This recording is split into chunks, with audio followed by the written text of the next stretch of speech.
Jake, you are the most caring and intentional man I know. You seek out ways to love and serve others, and you sacrifice everything for your friends and family, and for me.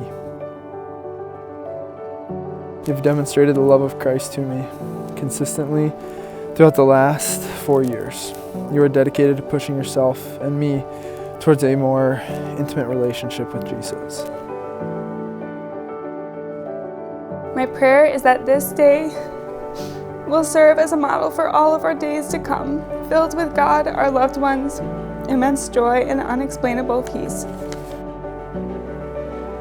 I promise to support you in your work and push you to become who Christ has called you to be. I promise to always show you honor and respect. I commit to pushing you towards Jesus. And finally, I commit to use our marriage to honor and glorify God, and to invite Him to use our lives to bear witness to His holy name.